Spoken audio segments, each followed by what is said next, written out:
And what's to come of this? What's the vision for the future?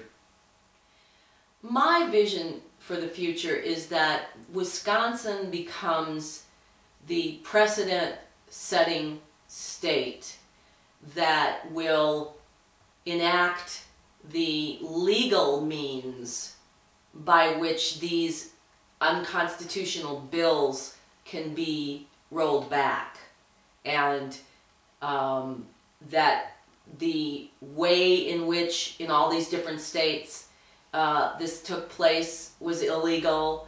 The terms of the bills are unconstitutional. You can't replace elected officials. That's unconstitutional. And that the people will rise up and demand what is best for each state, and the populace will be educated by this and wake up and start to vote much more smartly and be much more educated. Democracy doesn't work unless we participate in it, and that's what we've learned. So my hope is that we'll be the ones that set that precedent, so that in all the state courts around the country that they can begin to roll this back. But you know, the bigger problems of the corporate world being in control of things, those are pretty tough issues to address. It's the ongoing fight we see all across the world right now. Each and every country, almost all across the world, they're fighting against these internationalists and the globalists who's taking over all the natural resources, privatizing everything. It's one domain that we have as an enemy across the world. So we're all under US policy, actually. And this is the fight that we have to pick up on to end the globalization, so we can have our national sovereignty again, right? Yes. And I was saying for the past month, you know, if Wisconsin falls, pretty much the world falls. Because if Wisconsin falls, the United States goes into fascism, and that's not.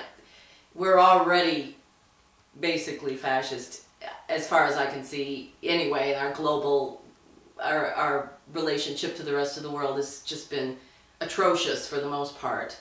But the hope that I see is, for example, there's an environmental defense organization that slips my mind right now. But what they do is they go into communities and they work with towns and cities to adopt legislation that they call it the rights of nature. And what that means is that, for example, a little town where I live in a little town, has a permanent population of 200 people. That we can adopt our town a law that says a corporation can't come in and build something that's going to pollute the earth. And this is working. It's worked in Pittsburgh, it's worked in New Hampshire to prevent these mining companies that are coming in now and doing what's called fracking, which is pumping toxic chemicals and water and causing earthquakes to loosen up the natural gas, polluting everything.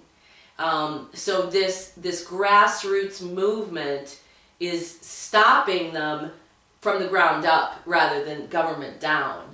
And also, I think Wisconsin also has a very, very strong organic farming community right now around Madison. Almost all of the restaurants buy organic. The organic farmers come in every Saturday around the Capitol and sell. They're a very revered part of the community, and we're proud of that. So I think we'll see people going much more locally, so that we can grow our own food that has nutrition in it. We know where it's coming from. We can legislate our towns to be able to protect the earth, because after all, without the earth we have nothing. And I think my vision is that the need will create the answer. So for example, we know that there's many different ways to have transportation. You were mentioning earlier that in Japan that they had water and air combustion cars, that they didn't even need gas. I was working with a couple people in the Netherlands who had developed a biofuel, and another woman was doing an engine run on sound. So I think what we're going to see is bypassing the need for the government to tell us it's okay to do this and just creating these things ourselves. And in fact, they're there. It's just how do we get the engineering distribution of these fuels or systems of transportation, transporting food to market. So really coming back to a very, very localized way of living. Addressing the war machine is another story. The bill which Senate just passed on Codex Alimentarius that prohibits the home gardening, that you have to spray your garden with some certain bug sprays. Like, is this actually being mandated, and is any police force coming to the homes and checking if this is being done? This I haven't heard. Because they're banning minerals and vitamins. There's a health war. Actually, no, I take that back. I have seen some reports of them actually going into organic farms. Who are? I did a report where they were raising organic sheep, and the FDA declared that they were sick, and raided the homes as if they were Nazis, and took off with all the sheep and slaughtered the sheep. This is going on, but I think more than that, those laws are probably being enforced on the corporate farms. The organic farms, the laws to create organic are fairly strict as well, that you can't use the chemicals. So what we're up against now is the old laws that have been trying to protect the environment and create the organic, to create regulation on the organic farm, now with this whole new onslaught of corporate destruction as far as I can see. But I haven't heard of any, in my immediate world, of any of the organic farms being forced to use chemicals. I actually heard there was a milk farm and someone was buying milk directly from the farmer without the homeopathy and you know, the pasteurization and all that, and the FBI were there to stop them. Yes. So there's a war for pure and non-sprayed and ecological or nutrition that we all want. It's a war against that.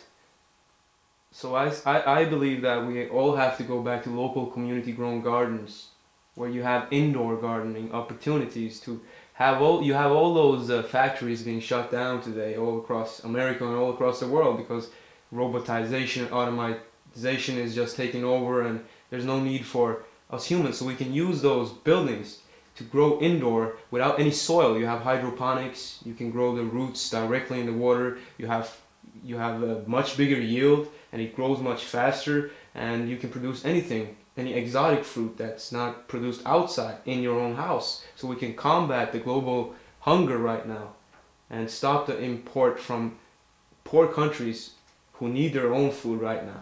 So local community gardens, it's a way of contributing. It's a way of having you can walk 5 minutes to your compound and you can sign up. Yes. 2 hours a day, you can come and contribute and you can get free food. We actually in my little community, we have, I think we have 3 community gardens, and the last summer we had our first little farmers market with our community garden, and I also think that probably there'll be, I live in northern Wisconsin where there's a hunting season, so I think you'll also see community organizations of, some people go out to hunt, some people you know, clean and fillet. Some people, and then you probably will be able to come and trade, you know, trade your pie for the venison. Or I think we're going back to very, very basic roots in that way. Also, where I live, there's a very large Native American community who lives much closer to the earth as a rule anyway. And so we're all kind of going back to that. And I think there will be a movement, like you say, of hydroponics, and when people discover the need and how to fulfill the need, there's going to be those farmers who will be able to do that. And then those of us who have other strengths be able to contribute. And it's exciting in that way. It's a very exciting time to see, and the communities are coming closer together. I certainly have met many more of my fellow Wisconsinites than I ever thought possible in this. So there's hope, and there's exciting things that are coming up. And just in terms of that whole food thing too, they just passed this law where our traditional organic grocers, Whole Foods, now carries the genetically engineered food. And that's, I believe it was a Monsanto, which is a DuPont, you know, corporate pressure to kind of deregulate that organic, kind of the corporate organic farm, corporate organic business now is. So the farmers actually have to go back to the company and buy new seeds because it's Terminator seeds and they will not grow again if you don't go and get the new seeds, right? I'm thinking, yeah. That's fascism. Yes. It's a war against nature. It's a war against nature, and you know, I just can't for the life of me figure out why. What is the purpose of the war against nature? What is the purpose of the war against workers? When one has all this money and all this power and destroys the environment, and of course your readership or listenership probably is familiar with HAARP and the weather regulating forces, the destruction that they recently wielded in Japan. I have been trying to get my head around what. There's no logic, there's no reason.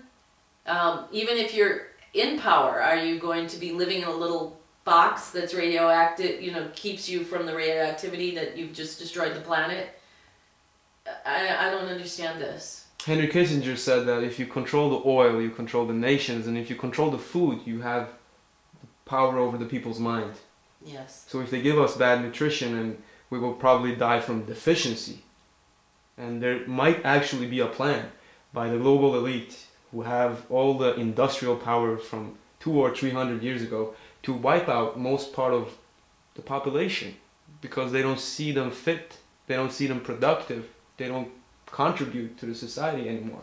And in a capitalist system, many would say that, oh, but if you don't have humans, there's no workers, and how can they get rid of their workers? They need us because their capital system is so dependent on that. But that's way beyond, because they have accumulated a lot of wealth and they have most of the technology and most of the knowledge that their universities brought up.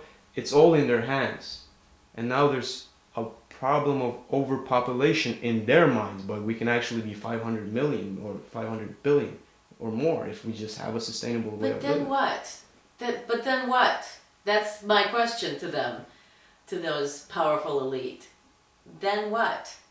You have a world that's unpopulated and can't be lived on because so many nuclear reactors we have a nuclear reactor on the fault line in California right now that hasn't had any earthquake protection. They've figured out for the past 15 years the valves have been stuck and then nobody fixed them on a fault line.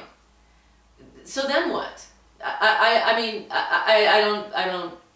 don't see the outcome. I don't see what the vision is of even this elite world. But I also know that there is another movement that I've been involved in, and it's the work that I do. I have a whole series of work around. I call it my imagined Einstein.